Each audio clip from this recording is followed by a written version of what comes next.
Bhad Bhabie somehow always finds a way to get her name into the headlines. Unfortunately for her, this time, like many others, she's facing backlash for doing something that upsets a large group of people. Well, I'm not so sure people will be upset now, given that she is finally apologizing for her actions, which took place 8 months ago. However, considering it took her 8 months to apologize, wouldn't be all that surprising if those still offended don't accept her apology. I mean, after all, how sincere can she be if it took her this long to own up to her mistakes? That being said, I'm usually one to forgive and forget, as I feel people can always change, and as we've seen over the years, for the most part, the internet usually feels the same way. Regarding this specific situation, well, we're gonna have to wait and see how people respond to her apology, but before we get into it, if you guys could give us a thumbs up, we'd really appreciate it, as it really helps out the channel. Now, for those of you who don't remember or weren't aware, back in April of this year, Bhad Bhabie, real name Danielle Bregoli, took to her Instagram live clapping back at haters who accused her of cultural appropriation. She was accused after curling her hair in a certain way and wearing a shade of makeup which appeared to make her skin a darker shade. Many accused her of trying to appear as if she was a different race.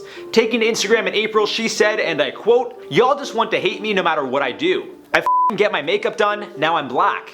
Get the f*** out of here. That's the makeup light. I guess it's not supposed to, but it just made me look darker. Y'all are stupid as f***. If I wanted to be f***ing black, you would hear me talking about, I'm black, I'm black. I would be saying the N-word. I would be doing black people do." She then went on to say, and I quote, "Who wants to be black? I don't understand that. I just can't comprehend it. I can't help that I act a little bit hood, or if I act what y'all would say is more black. I'm sorry that's the type of people I grew up around. Y'all say that I try to be black because maybe the reason is because I grew up in the hood. Tarzan, right? The story of Tarzan." Now, if saying what she said wasn't bad enough, trying to compare her situation to Tarzan, well, it only made her situation that much worse. And since she did what she did, it seems the rapper most notably known for telling a guest on Dr. Phil to cash her outside, how about that, realized she had to hold herself accountable. Fast forward 8 months following the Instagram live, and now she's apologizing to anyone she offended with her remarks. Not sure why it took her 8 months to realize that she messed up, but that's alright. It could be a sign of maturing, as we should remember that Danielle has been in the spotlight since she was just 13 years old. Now, that's not to say what she said was okay, as it's definitely not. The point I'm making is more so based on the fact that she's quite literally been growing up in the public eye, and if anything, her holding herself accountable for her previous actions are showing that she's clearly maturing. It's also important to note Danielle recently came out of rehab in the summer, which she checked herself into back at the beginning of June for a 30-day stay. Following her completion, sources close to the rapper have claimed she's in a very good place physically and mentally, and is now focused on her music and business. Now, it's possible someone on her team made her realize she has to apologize, or maybe the actions of others, as Danielle recently admitted during an interview with ET that she's no longer close friends with Billie Eilish, explaining, I quote, "Someone got into her ear about me and made her think that I was a bad person." Either way, Danielle took to Instagram to post her apology with a caption reading, I quote, "I apologize to anyone who was offended by what I said. It was not meant how it was taken. I would like for y'all to understand that I didn't mean it in a bad way. I was saying it like, who are you talking about? Not meaning it's bad to be that. Please don't twist my words.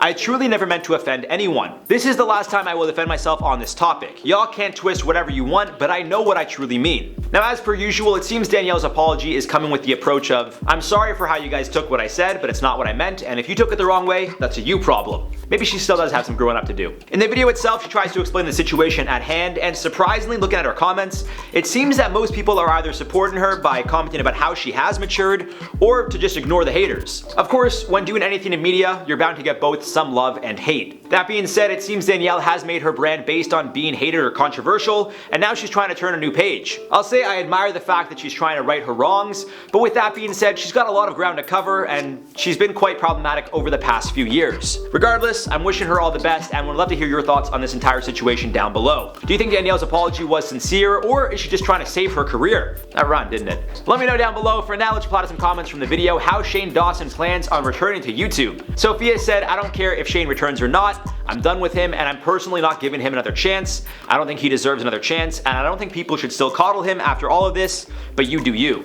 I'm not gonna say I've never been a fan of Shane. Like when I was really young, like 2006, 2007, when he had like the longer hair that was kind of off to the side. That's when I was like a Shane fan, and then I kind of fell out of the YouTube world, like maybe like in 2009, 2010. I really stopped watching him, and then ever since I've come back and I started working here, it's, you know, he's definitely created much different content, and yeah, it seems like he's pretty problematic. He's done a lot of, you know, he's done a lot of things that I would say I have an issue with. So personally, I don't think I'm going to support him.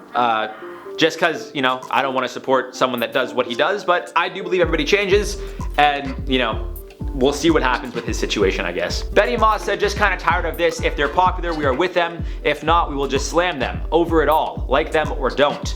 Very much so. Well, what I realized is cancel culture is very much so like a herd mentality. It's like, hey, I want to cancel this person. You guys, everyone on board with this? And it's like, that's why some people get like half canceled. Like, I know Joe Rogan was canceled, but it didn't really last. Like, he was canceled, but it was like, he was like, I'm not canceled. Then people were like, oh, no, we're not? Okay, we'll find someone else. Whereas like there have been other people, Jeffree Star's another one, canceled, but he still has a huge platform, so it doesn't make sense to me. Other people though, you know, they get canceled and they're done. Like you don't hear from them for a while. So, I don't know. Paula Balzarini said, just don't let him come back. Well, I can't, you know, I can't make that executive decision. I can't be like, nope, not happening. But maybe YouTube won't allow it. Maybe because they're very tight with their, you know, policies, I can't say a lot of words. So maybe given Shane's past, they won't let him on the platform at all. They've done that with other creators, but who knows. Anyways, guys, that's it for this one. I've been your host, Jared Bronstein. We'll see you soon. Audio testing. Here we are. Give me an example line so we can see if the audio is peaking. Okay. Bhad Bhabie somehow always finds a way. Dial it down. Yeah. Can I do it from like back here maybe? A little bit, yeah. Bhad Bhabie somehow always finds a way to. Still too loud? It's better. Okay, I'll try to keep it.